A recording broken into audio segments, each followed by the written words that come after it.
Hello, everybody. Welcome in Front Office Fridays Live. We thought we would do one live show a week to let everybody come in, well, maybe peek behind the curtains and see how Keith and I record a show to begin with, but also to ask us any questions, any comments about the world of the NBA that you'd like to throw out. So thank you for all of you who are joining us over on the NBA Front Office YouTube channel. Podcast listeners, well, you're not listening to this live as it's happening, but thank you for coming in as well. Make sure you are subscribing over on Apple Podcasts, Spotify, wherever it is that you listen to podcasts. Anybody coming in on YouTube, if you haven't subscribed yet to the NBA Front Office Show YouTube channel, please make sure you do so. Turn on those notifications so you get notified whenever we do one of these live shows or just when we put out a new video. Keith, this is exciting. How are you doing, man?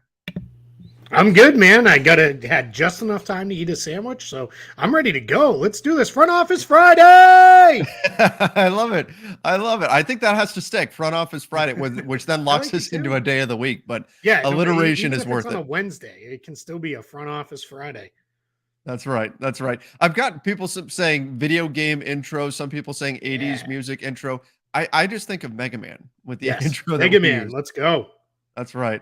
We'll show first Keith's dog or Trevor's cup. The dogs are locked out of the room at the moment because they're being pains in the butt. So we're gonna say Trevor's cup. Keith, it was a big deal because I know you've probably seen it before. I have a Cowboys cup, and on our last show I used that, and people were very upset. They're very upset. A little bit of that, yes. I try to explain, like, I'm not necessarily a Cowboys fan. My wife is, but nonetheless, I understand people get upset when they see that.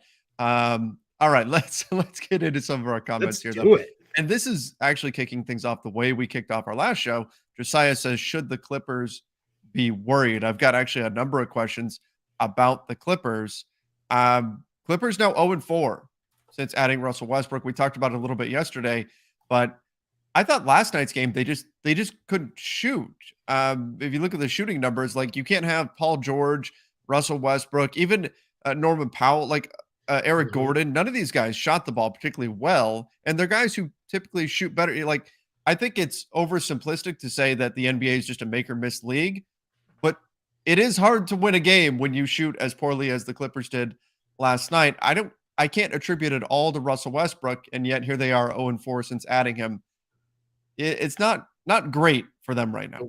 Yeah, that third quarter was an absolute disaster for them. They couldn't shoot, and then once the Warriors got rolling, they couldn't get stops, and then that just everything fell apart. So that's a bit of a mess for them. They're going to have to sort through and figure that out here over the next coming weeks. It's funny, people keep telling me things like, oh, there's time, they'll get it sorted out. Clippers have 17 games left, and there's only a month to go in the season at this point. So we're down to it, right? It's figured out time in the next couple of games, not a few weeks. So we'll see. But yeah, they are now 7th in the Western Conference, only a game above 500. They are only 2 games out of being out of the play-in tournament altogether. So they've certainly got stuff to figure out, and just not a lot of time to do it in. Yeah, that's the challenge. Is the clock is ticking, and that's the challenge for a lot of teams around the NBA. If they are still trying to sort through things and figure out what their rotation is, you really don't have a lot of time. But really, like, who are they beating when? Oh my goodness, when Paul George, Russell Westbrook, Eric Gordon, and Norman Powell are a combined 3 for 30 behind the 3-point line. Like, who are you beating? Nobody. That's the easiest question we'll answer all day. Nobody. Right. Yeah, you're not gonna beat anybody. Yeah, I mean, Russ was not good. I'm not gonna try to pretend like he was, but he was far from the only for the Clippers last night. Kawhi was the only one who really kind of played even a decent game, and he was on the floor, if not for that entire mess of a third quarter, it was at least most of it. And he wasn't locked in on defense, wasn't getting stops. I mean, they were letting Klay Thompson, Jordan Poole, Jonathan Kuminga, when he came into the game, they were kind of getting whatever they wanted. And then, it's now kind of gone viral, but Draymond Green was defending Russell Westbrook from somewhere in Oakland, and the team plays their games in San Francisco now. So it was not good at all for the Clippers. But, normally you would say, all right, it's a bad game. We write it off, we move on. But again, they've only got 17 games left. That is not enough time to be throwing away any games when you're barely above 500 and hanging out down around the play-in tournament. and the Clippers get a second night of a back-to-back tonight against a good Sacramento team. I know De'Aaron Fox has been a little banged up, but that Sacramento team they're no joke. They're Yep, no joke. They've been pretty good. no Um, doubt. and looking over at your side of the conference, I've got Speed Chaser through and Bucks greater than signed Celtics. The Bucks took over the one seed.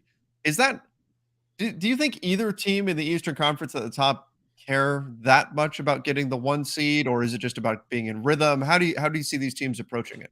It's a good question. I think so. I think to an extent they care about getting the one seed. I think Boston definitely benefited from being home last year in a game 7 in the playoffs. So I think that is that is to some extent important. So we'll see, but I don't know that either team's gonna push guys through injury or anything like that to try to get there. I think if they have to get there and play it out as a 2 seed and go on the road for a game 7, I think they both feel confident enough they can get it done. Celtics, they were down 3-2 and went on the road and had a huge game 6 performance out of Jason Tatum to even force that game 7. So I think they feel confident winning must-win games in Milwaukee, and I think Yeah. the Bucks should feel confident in winning there, just as much. So you've got the Bucks, the Celtics. The Celtics now half a game back of Milwaukee. Milwaukee on a 16-game win streak. Why are we not talking Ridiculous. more about this?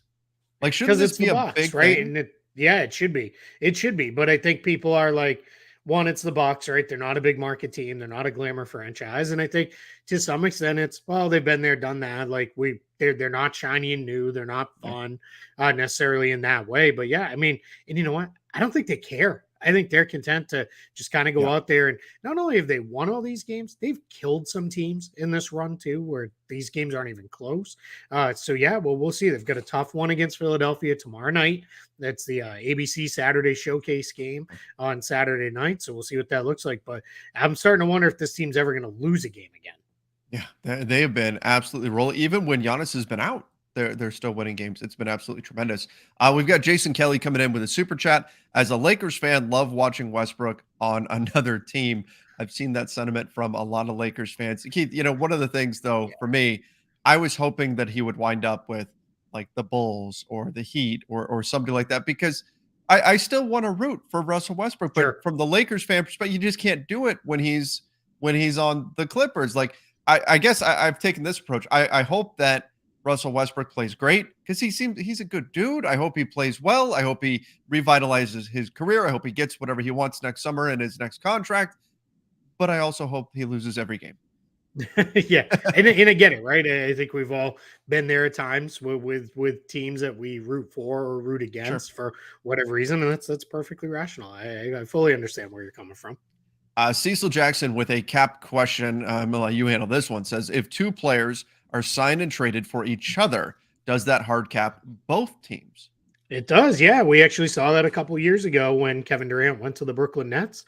It was a double sign and trade where he was sent to the Nets, and D'Angelo Russell was sent to the Warriors. That's how the Warriors kind of preserved that uh, salary slot, if you will. So that did hard cap the Warriors for that season. Now that was when the Warriors were kind of in their gap year and they were down a little bit, still a taxpayer, but they were under the luxury tax line. So yeah, anytime you acquire a player via sign and trade, you end up hard capped. Or if you use part of the non-taxpayer mid-level to give a contract that is either more money or more years than are allowed by the taxpayer mid-level, you get hard capped. Or if you sign a player using the biannual exception, you also get hard capped that way. Those are the 3 ways, but those always hard cap you. And the reason those are the 3 ways is if you're above the luxury tax apron, which is effectively the hard cap line, you can't acquire a player via sign trade. You get the smaller taxpayer mid-level exception, and you can't use the biannual exception. So that's how the NBA closes that loophole. Right. In order to make that not a workaround there. All right. This one says what should the Pelicans do if they don't make the playoffs or play in terms of potential offseason moves? To me, Keith, so much of it comes down to how much do you trust Zion to Yep. to be healthy? Because it feels like so much of how you're going to build out a roster, which is one of my favorite talking about. I know you love the salary cap, and I do too, not quite to the same degree you do, but what really gets me going is how you build a roster, the whole process of building out a team and putting the pieces of the puzzle together and all of that. And I look at that Pelicans team and I just think it all is determined by whether or not Zion is there. And if he's not, it's really hard to figure out what pieces exactly they need to add to this roster because it's so dependent upon him. Yeah, that's it. I mean, they've got a mostly full roster for next season. Most of their guys are under contract. They've only got a handful of guys who will probably be free agents. So you're looking at like Jackson Hayes, restricted free agent, potentially Josh Richardson's coming off the books, and then Garrett Temple likely probably going to be waived. He's got a non-guaranteed deal. So those guys all come off the books, but guys like Herb Jones, Najee Marshall, now they may decline their team options for those guys and make them restricted free agents and get them signed to new contracts. We'll see. They could also let Herb Jones play it out one more year and then do that in the summer of 2024. But for the most part, you've got the roster in place, and it's not to be snarky or dodge the question. Most of it is Zion going to be healthy and be there? If he is, you're a playoff team, and you're probably a very good playoff team. Yeah. That's where they were for that brief point this season. But if not, then what you need to do is you got to go get guys in place that you feel like not only for Zion, but also Brandon Ingram, who's missed a considerable amount of time too while in New Orleans. Now, some of that was with very dangerous, but let's call it a fluke situation with the artery stuff.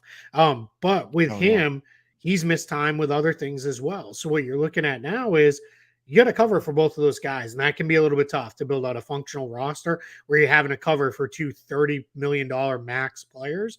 That makes it a little bit difficult, but that's what they have to do. They have to make sure they've got enough depth at those forward positions and more importantly, at the scoring positions. Some of that will come with Dyson Daniels growing into a bigger role. Some of that will probably come with Herb Jones, Najee Marshall, continued offensive improvement.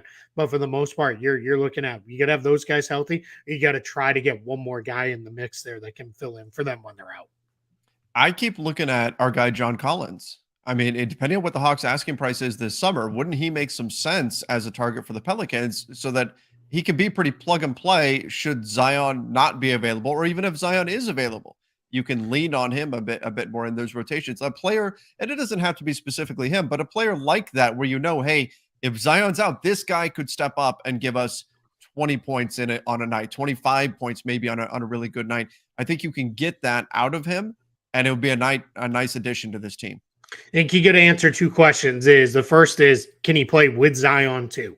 Right? Because you've got to be able to get 15, 20 minutes a night where they can play together as well. And I think you probably can. If John Collins is the John Collins defending at the 5 player he was when the Hawks made the East Finals a couple years ago, you can probably get by with that. But then you also have to answer your second question, which is, how are you matching salary in a trade for him? Because he makes $25 million. The challenge is, where you get into the matching salary in a deal for him. Is that going to be Larry Nance going out? Is that going to be Jonas Valanciunas? Is that going to be both of them in a deal? What's that going to look like? Because that's the hard thing for this Pelicans team is how are you going to match salary for John Collins in a trade without giving up guys who are big parts of your rotation already? Let's move on to a Celtics question here. Keith, do you worry about fatigue catching up to the Celtics like it did in the finals, given the Jays' workload? And what do you think about their late game execution? They seem to go into cruise mode early. Yeah, I'll answer the second part first. Yes, they do. They coast way too early in fourth quarters, then it gets messy. And that's once you shut it down. What's that? Oh, it's one of my pet peeves in the NBA. You start running clock and you get out of your offensive system, and it's you put teams back into games rather than finishing them out that way. Exactly. With the way teams push pace and shoot threes now, you can't do that until you're under 2 minutes. And sometimes the Celtics do it 4 to 5 minutes to go in a game when they've got a big lead. So what we see with them quite often is they then can't pull themselves back out because once you shut it down, it's very hard to turn it back on. So that part does worry me. The fatigue, a little bit. I think, there's opportunities for sure to bring the minutes down and to go in a different direction with them minutes wise. But I think the other challenge is they're not destroying teams so much that you have that to do very easily. But also, Jason Tatum has talked a lot about how he changed his entire approach to his diet, to the way he works out, to all that stuff, to be able to play big minutes and to be able to play. So that's unfortunately, I don't know that's a question we're going to be able to answer until May or June. But I think they'll probably be okay. I think they've done between Tatum and Brown. They've done what they needed to do to put themselves in position to play 35, 40 minutes in the regular season, then 40, 45 minutes in the playoffs, but we won't know for a couple months yet. It's one of those things you kind of have to prove it, and we'll see what how that all shakes out if they're able to continue to play hard all the way through, if they're able to continue to have gas in the tank. Um, the Eastern Conference playoffs are shaping up to be pretty interesting. I mean, look, I think there's a clear tier break between the Celtics and the Bucks, but there's some other teams there, particularly when you get into round two, that could really give you a run, that could give you Sure. some tough times. I mean, you look at Philly, of course, you wind up matched up with them. I think they can beat anybody on any given night. You look at the Cavs. I know the Celtics just beat the Cavs, but they've also played well against them. If the Knicks continue playing like they've been playing right now, they can be a tough out for anybody. Now, again, after that, it tails off. Brooklyn, I think, is going to continue to fall. Miami, Atlanta, okay, but round two, if you're seeing one of the 76ers, Cavs, or Knicks, that may not be an easy round to just breeze through. Yeah, it's different than it was in the past couple of years. I tend to think the Bucks and Celtics should get through the first round no matter who they play with. Let's just say relative ease. They should be enough better than those teams, especially this year. But yeah, Philly, Cleveland, New York, if they're there, Miami, if they can push up, those are not going to be easy outs because they're going to make you work for it in the second round for sure. Ali said, "Love your guys' enthusiasm for basketball." Well, thank you. It's a great show. Not to instigate, LOL. But I always love when you preface things with that. But how does an AD for Jaylen Brown trade sound? As a Lakers fan, I'll throw in the 29 pick for Brown. I don't see the Celtics do it, especially when you factor in age. And if the Celtics feel like this is their group that's going to win them a championship, why would you break that up? Unless the wheels completely fall off and they don't get out of round one or something like that. I just don't see them as a big shakeup team. Yeah, right, wrong, or indifferent, they wouldn't do this a few years ago. They weren't interested in trading Jaylen Brown in an Anthony Davis trade, and they're certainly not going to do it now with an Anthony Davis who looks like 55, 60 games is probably the max he's going to play most seasons moving forward. I just don't think that's enough there. That's not to say Anthony Davis isn't a great player, and when he's healthy and playing, he's a better player than Jaylen Brown. But you also have to factor in the rest of the roster too. Boston has built the rest of the roster to support Brown and Tatum, where they've got bigs, they've got ball handlers, they've got the guys to support those guys. They're not going to just throw one of them away to then go with more bigs when they've already got other bigs and those kind of things. It's just, it's one of those things where it's a fun idea to discuss, but it's not going to happen. Yeah. And like you said, when you've got a whole team that's built around one particular concept, going away from that concept has a domino effect that changes all the stuff that you're doing. And it's, can be kind of a mess. Yep. Tony says, what's going to happen with the Middleton extension? So let's start there. He's got a secondary question in here, but the Chris Middleton situation, what happens with him with the Bucks? Yeah, we'll see. It's very interesting that they have not gone into the getting that done yet. But that for me is Middleton saying, "Hey, I think there's more money for me. I think I can probably get a max in free agency." Now, whether he does or not, that's a whole other question. Chris Middleton, very good player, but he's been in and out of the lineup all season long with injuries, and that's happened in a couple of the last 3 years. This is year 11 for him right now, and he is, I just want to make sure I've got this right. Yeah, he's now 32 or be 32 this summer. So I don't know that there's a max deal waiting for Chris Middleton to come. Here's the good news if you're the Bucks. If he's willing to decline that player option for next year, which I do think that's going to happen for sure, you have all the way till June 30th to get him to sign an extension, and you can do it for really, really good money, near max money for him, and that maybe is enough. If he gets a sense here, let's see what it looks like through a playoff run and all that, and there's not a max offer waiting for me on the other end, then you may see this be one of those things where this is one of those late in the game extensions that gets done, because we have seen that happen, a handful of times here in the last couple of years. I mean, it's weird because of the way it works now. They open the negotiating window on June 30th at 6 p.m., and that's awesome. And we'll probably be live later that night to talk about everything that went down. But then we were getting reports of free agent signings with extension signings mixed in, because extensions are still allowed all the way through the end of the day, June 30th. So it's just kind of a weird thing with quirk with the NBA calendar now that they do the negotiating window opens 6 hours earlier than it used to. But we're still going to see some extensions get done late. And Middleton's a good candidate for that potentially to happen. It would be it almost feels like you're just straddling the international date line on New Year's or A something like little that, right? bit, Because yeah. you're kind of in both sides of the calendar at the same time. Yep. Middleton averaging under 14 points per game for the first time since the 2014-2015 season. Yep. All of his numbers are significantly down. 30% from three this season, 42% from the field. Now that's only in 20 games. He needs a strong postseason run here. He needs a strong stretch. I mean, we've talked about it a bunch that maybe last year they might have been a Chris Middleton. The Bucks might have been a Chris Middleton injury away from Sure. a championship. He's got to, I think, prove himself here down this final stretch and in the postseason because, like you said, age is not on his side. And if these numbers continue all the way through the postseason, and he's not the guy that he was the previous 5-6 seasons, then I don't see max money as making a lot of sense. Is that being a good bet for the Bucks? Yep. Yeah, could completely agree. All right, Kyle Hampton said, "This is weird. I know if if an anonymous team heavily turns over their roster very late in the season, then improbably goes on to win a championship.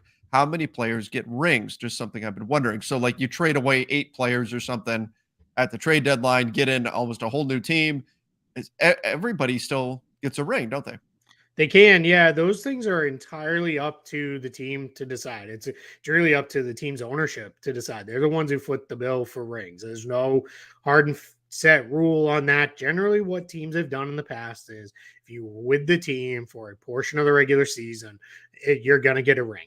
They're just going to take care of you and they're going to give you one because at the end of the day, it's not worth upsetting someone over what's ultimately not a lot of money for an owner. A lot of money for probably you, I, and anyone watching this, but not for an owner. They're fine. So yeah, there's no hard and fast rules. Now, what there is different rules on is playoff shares and all that sort of stuff. And those are things where sometimes the teams vote on how they're going to handle those for guys. But that is that's a little bit different. But a ring, yeah, that's entirely up to the ownership group to decide. That came up in 2020 because Dion Waiters was on the Lakers roster, but had been on the Heat roster earlier on in the season. Yep. So everybody was saying, well, okay, so he gets a ring no matter what happens here. Yep. He's getting a championship ring. And he probably would have, yeah, for sure. I have two comments in a row. This is Trevor Lane's stand here. Said, chances Dallas keeps Kyrie if they really struggle. And then I had another comment on the Kyrie you topic. Picked that one just because the guy's name is Trevor Lane. He's been in a bunch of our comments over on the Lakers Nation side, but yes, that definitely was part of the factor there. The Golden Eagle also said, I actually think the Mavericks should offer Kyrie at least a 2-year extension at the end of the season. What say y'all? Love the content. All right, so Dallas and Kyrie, everything hasn't gone exactly swimmingly, but maybe there's a light at the end of the tunnel here. Mavs got a big win the other day against the 76ers. Yep. What do they do with Kyrie Irving? Yeah, so let's talk that second one first. And this is just being nitpicky, but trying to educate on the salary cap side of things in the CBA. Yep.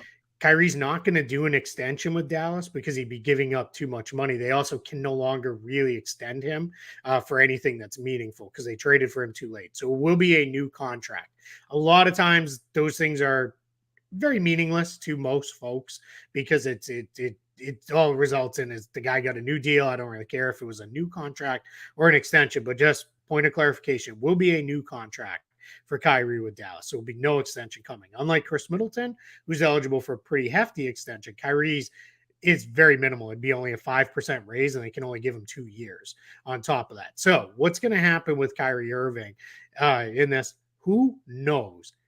I've only ever been wrong when I guess on what Kyrie's going to do. It's completely, up to him. I mean, it would not surprise me if Dallas won the title and then he was like, I don't want to play here anymore. I'm going to go play somewhere else. That's just kind of how it goes with Kyrie Irving. That's not even a criticism. It's just more of a, he runs his own deal. He does what he wants to do. So I think, we're in a position where we'll see, what that looks like for him. But if they really struggle, yeah, I think it probably gives him pause to say, all right, this maybe didn't work the way I thought it was gonna, and I want to be somewhere else. But I think for the most part, we're in a position where he's probably back there, and Dallas will probably, because of the investment they made in trading for him, they'll probably give him a 4-year deal or 3+1 or something like that.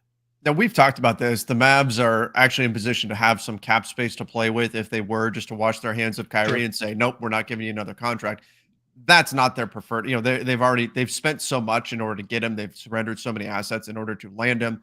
That's not what they want to do. They are, I think, committed here to Kyrie, and they're going to try to make this work long term. I think it would be more a situation where Kyrie would say no to the Mavs than the Mavs would say no, we're not going to continue on down this Kyrie path. You never know, right? With Kyrie, but I feel like that would be, if Kyrie were to leave Dallas, it would be more him saying, I'm going to go somewhere else, rather than the Mavs saying, yeah, you know what, we've got buyer's remorse. Let's just stick with the cap space and go from there. Yeah, without a doubt. Hey, I want to check in. I'm going back in the chat a little bit here, but Pedro Santos says, you guys are great. Greetings from Portugal. How about that? Welcome Portugal, in. that's a new one. I love it. I love it. And then we've got another one. I just lost it. I got to find him. I want to say he said greetings from Ukraine, which is like, I don't know if that's always weird to know if those are real or not, but if it is, stay safe. We're hoping all the best for you. Sure. With that, if you really are in Ukraine, good for you, and stay safe. But I kind of have my doubts that he's really in Ukraine. We'll see. Yeah, you never know. Never know. Isham said, of the bottom 4 lottery teams, which of the 2 of 4, which 2 of the 4, I'm assuming he means, has a complete turnaround next season? So if you had to pick 4 lottery teams that you think are going to totally turn things around. Now, he said of the bottom 4. So the bottom 4 being Rockets, Pistons, Spurs, Hornets. Do any of those teams have a complete turnaround next season? So a complete turnaround, we're saying like in the mix for the playoffs, I'm guessing, because a true complete turnaround would be title contenders, and that's certainly not happening. Yeah, I think playoff mix is good enough. All right, Houston, if the James Harden thing happens. Yeah, so if Houston gets James Harden, they're probably in the mix for the playoffs, right? That's, even though he's not James Harden anymore, he's still very good. Presumably they would land a couple other guys too, maybe make a couple trades, and that's what they would look like. So they're probably there, but as currently constructed, I'll say Detroit, because I think Detroit kept Bojan Bogdanovic, they kept Alec Burks with the idea of getting Cade Cunningham back, being a competitive team. So I think Detroit could get there. And then I'll say Charlotte, just if LaMelo's back and they make a couple decent moves, they could probably be in the mix too. I think the answer might be whichever team gets Wembanyama. Like that. I mean, look, the Spurs, they have to do some building around it and all that kind of stuff. And Charlotte, if you suddenly get LaMelo back and then you've got Victor Wembanyama, I think Detroit and Houston would be my 2 picks, even though they're the 2 lowest in terms of record right now. Sure. To really become like a playoff team next year. But Victor Wembanyama can go a long way, I think, towards solidifying a team. Yeah. Hey, I want to take a question from Twitter if we can. This one was from Dan the Man 1689. He says, do you think there will ever be a time when NBA stars take less money to sign more quality role players without it affecting negotiations for other stars? Oh, can it happen? Yeah, I think. I mean, didn't we see Dirk do it? We've seen some players do it. Harden did it this year. Harden did it. Yep, we've seen players do it.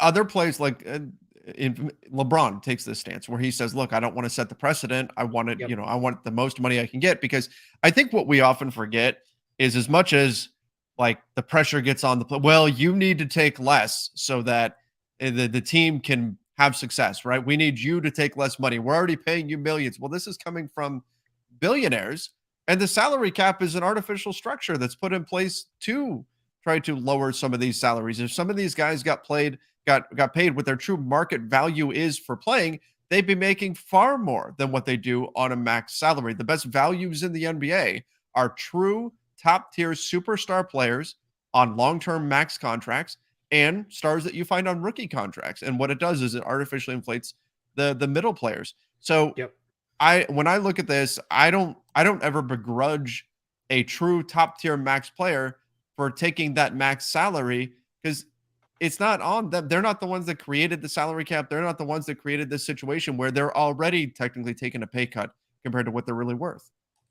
Yeah, that's exactly it. I think we're in a position where what happens with these guys is that's to LeBron's point is if he does it, then it's going to be, well, if LeBron did it, everybody should do it, right? And that's just not how it works. You see this late career with guys, or you might see it with a guy who's never won before saying, all right, I really want to win, a la James Harden this year, where, all right, I can give up some money to do this. And also knowing I'm probably going to make it all back and be fine in the end.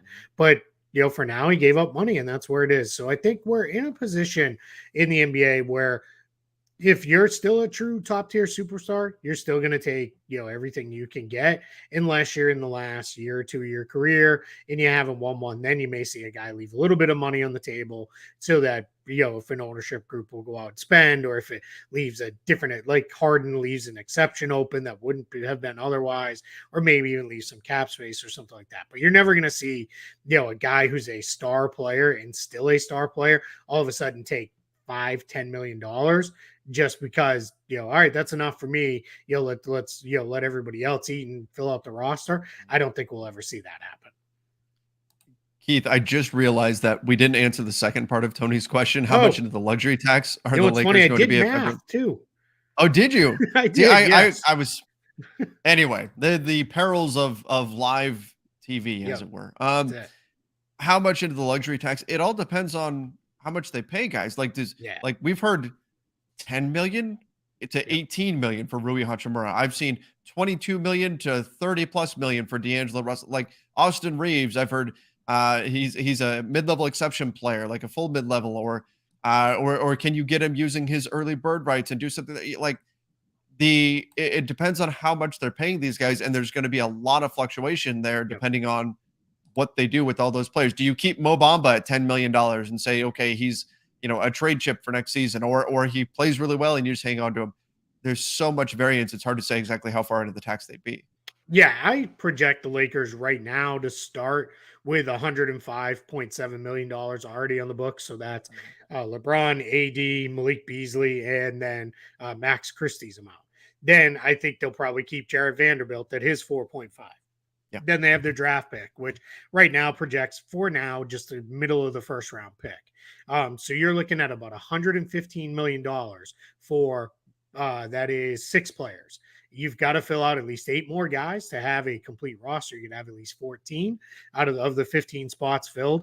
And that's where, if you're at 114 million, the luxury tax line right now, per the NBA's latest projections, projects to be it's 162 million. So that's not a lot of play because you got to fill out so many roster spots. So yeah, you start re-signing guys like Russell and Hachimura.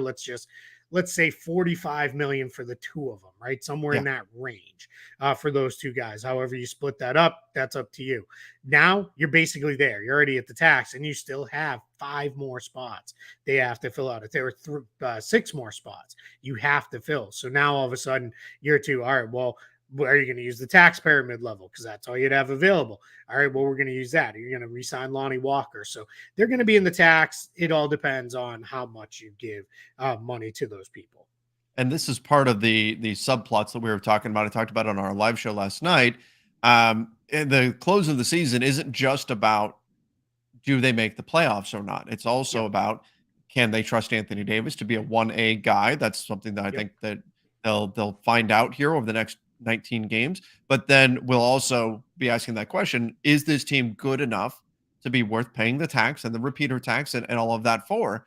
And that's something that I think will be largely influenced by what they do here. If they look great and they make a postseason push and everything, then yes, pay this team. But if the wheels fall off and they finish in the 13th seed or something like that, then it becomes a little bit harder, I think, to write that big check. Yeah, absolutely. That's a big part of it. Yeah, you and like D'Angelo Russell, are you projecting like, all right, he's going to play at a high enough level that when LeBron and AD miss games, or at least one of them is out, we can trust him to step into that third role and pay him 25 million a season. Then we feel pretty good about it. Let's go. We can pay him. But if you have your doubts, then all of a sudden that becomes a negotiating point, and then you risk, all right, well, maybe Team X feels like they can pay him that. So I think they acquired all these guys with the intention. I've been saying this since they made those trades of re-signing those players, but they gave themselves the flexibility where they don't have to lock in if they don't want to. That's important because that's flexibility they haven't had for a couple of years now. Yes, absolutely. Absolutely. Greetings from Minnesota from Speed Chaser in the chat with a ice cold smiley emoji, and I'm sure it is quite cold in Minnesota. I'm sure it is. Here in Florida, it's we're at I believe we're about 85 today, so it's well, when everybody asks me how I stay in this state, that's generally the answer. it's 85. It's March 3rd, and it's nice and warm. Will from Texas. Welcome in from Texas. What do you think is the best use of the Rockets cap space and the Clippers pick swap this off season? I mean, that's a lot. Keep it moving with what you have. I hate the Harden idea for that. I was gonna say, yeah. I mean, I don't like it. He's not that good. He's not that James Harden anymore. If he was that James Harden, yeah, sure, go ahead. But I don't get impatient with this rebuild. You're only your first full year into this, because 2 years ago that was not the intention, right? They went into that season with James Harden on the roster and then kind of backed into being a rebuilding team. This is your first full year of it. Don't lose patience now. You've got some really nice, interesting pieces. Just kind of keep it moving forward with those guys. But I fear it's going to be a max deal for Harden and then trading a bunch of the kids for other stuff and figuring that out. If they do go down the Harden path, then what they do with their cap space and the pick swap is going to change. But I'm in agreement. I don't know if I would do that if I'm the Rockets. Just go all in with around a James Harden deal. Aniket Mohan said, greetings from India. Welcome in from India, of course. Justin, hey guys, love the show. Listen to it every day. Well, thank you. I wonder, Keith, is anybody taking my advice right now at work? I put it on yesterday's show about, they've got the one AirPod in and they're just pretending like they're resting in the comments said they were already doing that yesterday. So yeah. I have not done that. Yeah. They've got the tips and tricks. What are y'all's? When you were a teacher, didn't you see the other AirPod where you like take your headphones out? Oh no, they keep one in. You just have one. Hide the one. Yeah. They're hiding. So you got your AirPod on this side, so they would take the other side out. Got it. You just got it on the one side, and then it's the hoodie is up. You do that too, and like I was teaching in Arizona, so it's 110 out. Yeah, and I'm like, you don't need to be wearing a sweatshirt right now. Like, what is really going on? So it was easy to spot, but still. I'm gonna date myself here, but this is a time of year to do this. I was that kid who smuggled in the small portable TV every year during March Madness so we could watch games. Lunchtime, and then magically the TV would find itself still on, hidden behind a textbook or a book bag somewhere in the back of the classroom with it. And these screens were smaller than the screen on like my iPhone now. And the picture quality was far worse. It had an antenna. It was a mess. But my senior year was the best. I had 2 teachers in a row post lunch who were huge basketball fans. So they would say, I'll never forget the one going into his class. We're hiding the TV, and he goes, shut that off. And he's got the TV plugged in and going already. So worked out pretty good. That was me as a teacher. I would get, hey, here's a packet you guys are going to work on. I'm going to put this on my computer. Anybody wants to keep an eye on it? Let's go. I'm guessing the kids missed out missed out on Mr. Lane changing careers. I'm guessing you were pretty good fun teacher to have. I had a good time. I had a good time with it. I wanted to have fun myself too. So I don't know. I didn't like being the yelling, angry teacher every day. I just couldn't do it. I'm like, let's have fun with this. What are y'all's most interesting teams for rest of this season and the off season? One from the East and one from the West. Ooh. All right. Let's look. I'm gonna say OKC for me for the off season coming up, because I think that's a team that can really take a leap, and they have so many draft picks that they could potentially use that they can go in all kinds of different directions and have a lot of flexibility. So OKC is my team from the West. Yeah, just to be different from you, because I did, they're probably mine too. I think Utah is in a very similar boat. And Yep. I think the fact that they were better than expected this season shows, hey, we've already got some pieces here. Maybe we could kind of fast track this thing towards competitiveness. So I'll take the Jazz. In the East, hmm. I'm gonna say I'm gonna give you two, but they're kind Uh-huh. of at opposite ends of the spectrum. I'm gonna go with Philadelphia just because of the Harden intrigue. If they lose him, what's their pivot? Yeah. Right? How do you I like that. stay a contender? How do you make that work? And then the other one I'm gonna go with Orlando because That's they're mine. not bad. They're not too far off, and they've got a ton of flexibility. They've got money to spend this summer. So I think they're a team that could, make pushes to kind of, all right, let's go. Let's move this thing forward. That's a really good pick. Detroit also in the mix. Indiana though is the one. Since you picked Orlando, that would have been my pick. Orlando. I'm going to go Indiana.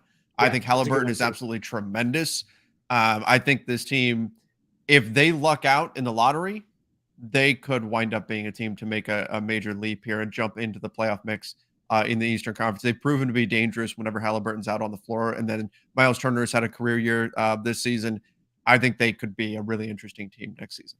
Yeah, they might have been an interesting team this season if they didn't Yeah. fall off so much with Halliburton hurt. So that's a good pick. A little more love for you in the chat from Sam Richo, I'm guessing. He says, evening from Liverpool, UK. Love your stuff, Trevor. Never catch you live because it's always too late, too early. So happy to land here in the middle of the afternoon That's with our right. guy Usually here. we're going live. It's like, 10 o'clock, 11 o'clock Pacific time. Or So that's trade that's tough. deadline 1:30 in the morning 1:30 Eastern in the till morning. 2:30 in the morning Eastern. Well, That it's funny. when Kevin Durant gets traded, That's it.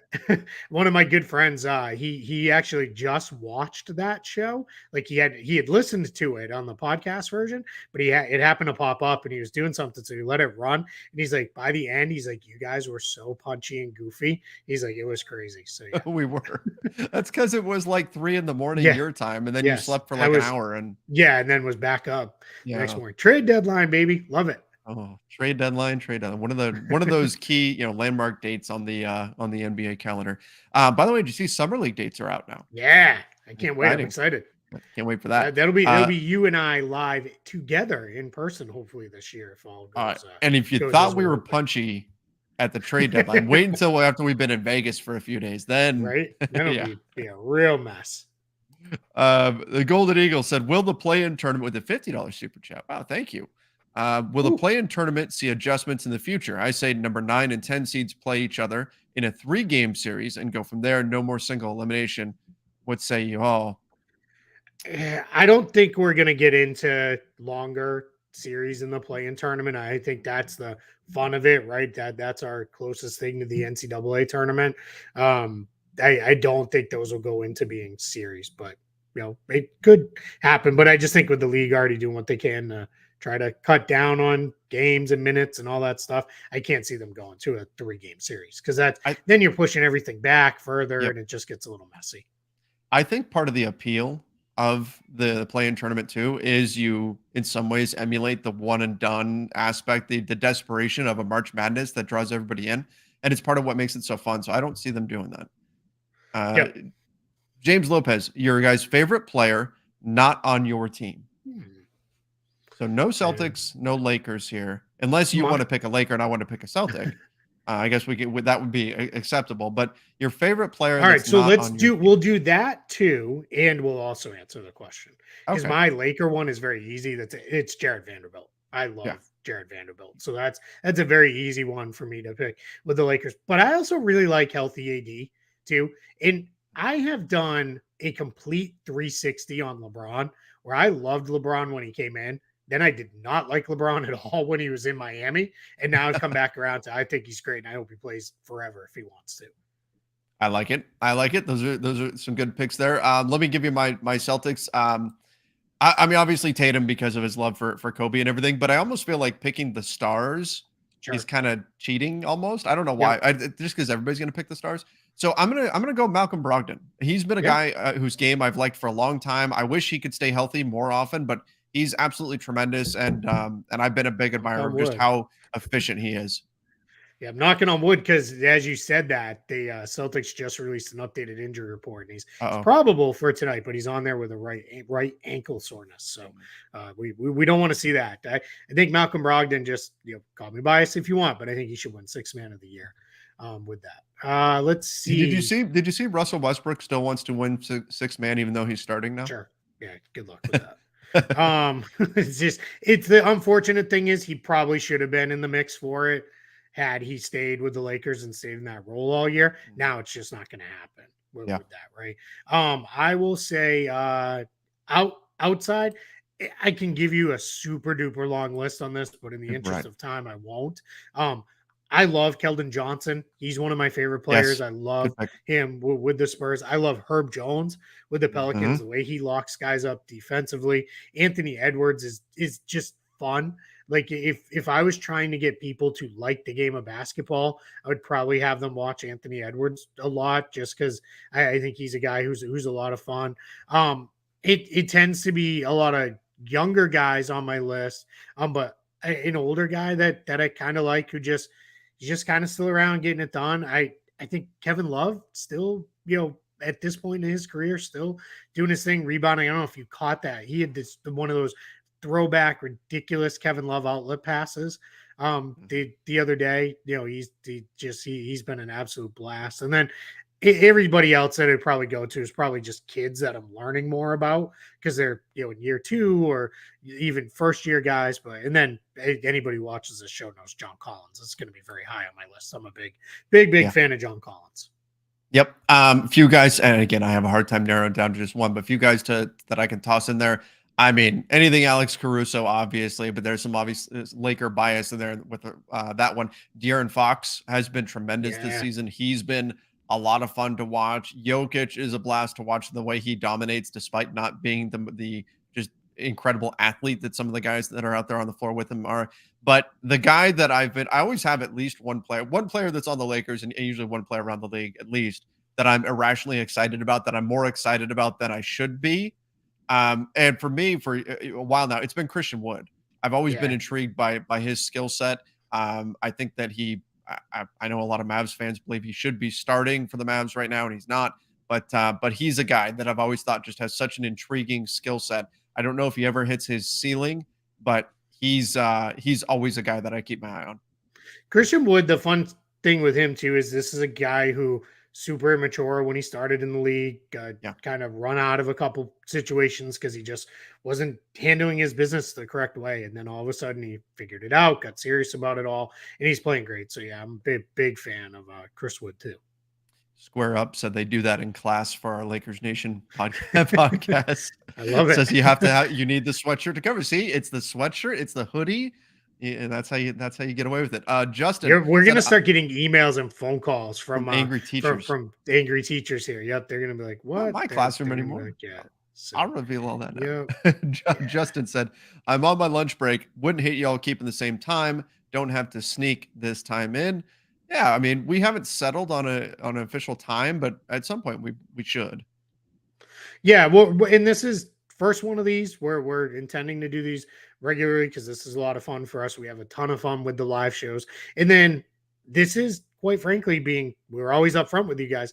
This is a kind of dead period for news in the NBA, especially with a lot of things we cover because there's not a lot of transactions left. Buyout season is mostly wrapped up. Now, nobody can be waived at this point and still be playoff eligible. So we're kind of down to it with rosters stuff. There'll still be some two-way moves and some late season signings and conversions and things like that. But this is a great way for us to get another show out there for a lot of people. Absolutely. And it's fun getting to let people be a little bit more interactive with the show. Yep, absolutely.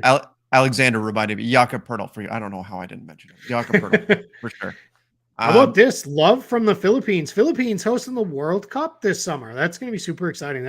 I know so many people from the Philippines who love basketball. I mean, it's huge. Love it. Philippines. So huge in the Philippines. That is so cool. Yes, indeed.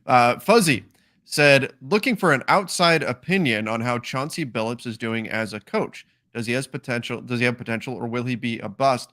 So before we get into Billups, this point was getting brought up today. I don't remember who brought this up, but what fan base loves their head coach? That's a Like good question. there's not many, right? Yeah. Most fan bases you see complain about their head coach fairly often. Yeah, it's usually like Utah right now loves Will Hardy, Right. but that's because they're better But than is expected. Oklahoma City loves Mark Daigneault because they're better than expected. But yeah, right. San Antonio obviously I think they love Pop, Sure. but yeah, there's few and far between for sure. Mhm. Yeah, and I think that's just it's the nature of the beast because Hmm. you're watching the game and you see, oh, I don't like player X and player X is on the floor, therefore that's Yep. the coach, his decision, Yep. right? And so a lot of it does fall back on the coach. But in any event, Chauncey Billups, what do we think about him as a coach? Does he have potential, or where are we at with him? Yeah, potential for sure. I think he's figuring some stuff out. I think his challenge has been uh the roster hasn't been healthy for 2 years Yeah, for him now. So it's been a lot of stuff I think he wanted to do. He couldn't really do last year. He didn't have the personnel. And then this year they've had a ton of injuries. So it's just really hard when you don't know what you are as a team to fully evaluate the coach. That said, I think his defensive schemes, they were a little overly aggressive early. He wanted to do a lot of that kind of jumping and trapping and all that sort of stuff. And that was just a little too messy. So, but I think we're in a position now. He's starting to figure some stuff out. Um, Not super hard, right? Of put the ball in Dame's hands and let him do a lot of stuff. But I think he's figured some stuff out with rotations. I tweeted this, I think it was yesterday. Trendon Watford starting to figure some stuff out for Portland. He's been yeah, kind of a fun right. player. Yeah, I keep an eye on him as a guy down the stretch here that I think, did this is he kind of reminds me a little bit of Jared Vanderbilt, where it's made kind of a leap late in the season and started playing pretty well, and then all of a sudden it was like, wow, this guy can actually play.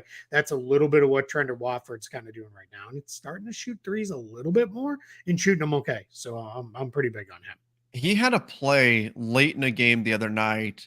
Maybe it was against the Pelicans. It was either the Pelicans or the Warriors, where he caught the ball and it was kind of a semi-transition play, and he caught the ball up top and took a couple of dribbles into the paint, spun and finished. And it was like, and it was just a confident. It wasn't a oh my gosh, I'm trying this thing in a game and I normally wouldn't do this. Just a confident move, and he finished it easily. And he just had that demeanor of I do this all the time. It was fantastic. I took note of that and went, man, this guy is probably better than most people realize right now. And Yeah. maybe by next year, we're talking about him in a different light. It's always those guys that are playing on the West Coast that people they're like, oh wow, that guy's actually good. But I missed a Yeah. lot of his games because he played at 10 o'clock at night on the East Coast and those things. So yeah, I trying to Wofford. But Phillips, I don't know. Let's see. Let's give him at least one more year and see if there's no real improvement next year. Then we probably start getting into a position where it's going to be a conversation of if he can get it done or not. All right, let's get the last question of the day before we wrap things up here. Golden Eagle said, last one. What did the Brooklyn Nets do with Ben Simmons this summer? Do they do anything with him? I'm pulling. Do you recall off the top of your head how many more years? I want to say it's 2 more years in the Yeah. contract. After this year, 2 more years. Yeah. So this year, 35 million. That's obviously said and done. Yep. 37.9 million next year, 40.3 million the year after. Both years fully guaranteed, no options. Write it out.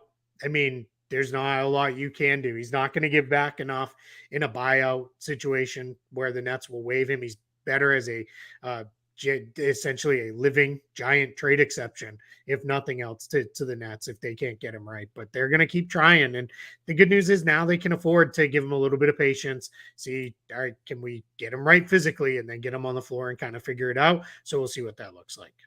Is he the worst contract in the league right now? Yeah, probably. Just because of the size of it, I think for sure. I think that's probably pretty big. I think that's a definitely a challenge for him for sure. Yeah, I think that's it's up there. I'd have to run through them all, but if it's not that one, I have a hard time picking one that isn't that one. Yeah. Yep. Unfortunately, I hope he had so much talent. I Yeah, always go back to so that good.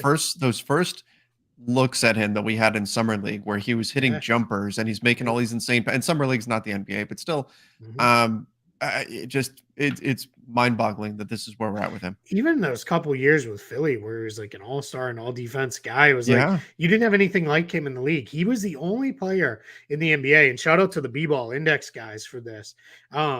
He guarded basically all 5 positions, almost equal amounts, and guarded all 5 positions equally well. Yeah. Nobody does that. Not even Draymond at his peak did that because he wasn't switching out and guarding point guards regularly. He was more always a 3 through 5 kind of defender, but Simmons could guard anybody and really lock him down and shut him down. And now we don't even have that anymore. And that's sad, man. It's I don't necessarily care who a guy plays for unless they are truly proven to be a bad guy. I don't want to see any player's career go sideways this early when they're so young. It just sucks, right? It's not what we want. We want to see guys, playing pretty well. So Yeah. Absolutely. Absolutely. Yeah. It's been unfortunate what's gone on with him. Hopefully, he does come back around at some point, but I mean, who knows if that's going to happen or not. Absolutely. All Front right, Office everybody. Fridays in That's the right. books. The first one. Loved it, guys. This was really fun. We're going to do something like this pretty regularly, at least here through the rest of the regular season. We'll figure it out what it looks like in the playoffs and all that. Cannot thank you all enough for the support you give us. We're closing in on 24,000 subscribers on the channel. Definitely want to get there well before we get to the end of this season, because we're gonna have a big off season coming. We'll do like we always do, a ton of live shows late, like we always do. That there'll be later in the evenings after things have kind of generally slowed down, wrapped up a little bit for the day. They're always fun because maybe we'll get one deal pop in there late, and then we get all crazy late. But we'll both hopefully be at Summer League to do some shows together, which will be a lot of fun too, because we haven't had a chance to do that in quite a while. I think the last time we were both recording off a not great mic in my hotel room. The last time That's right. That's right. Together, we'll get into the studio. That's it. Yeah, that'll be a lot of fun. But yeah, guys, we are really in a great spot with the channel. It's because of you guys, all your support here. We love you all. Love the front runners. Thanks for coming out here on a Friday live with us and hanging out for an hour or so and getting a bunch of really cool, good, fun questions in. And thanks for not making them all Lakers and Celtics questions. Yes. We appreciate that too. Indeed. Absolutely. Yeah, this was a blast. And we'll try to do this about once a week or so. Maybe we stick with Fridays, but appreciate everybody for joining us. Make sure you are subscribing to the Front Office Show over on YouTube. If you aren't already, go ahead. You're already there. Hit the subscribe button. Turn on those notifications. Stay safe, everybody, and see ya.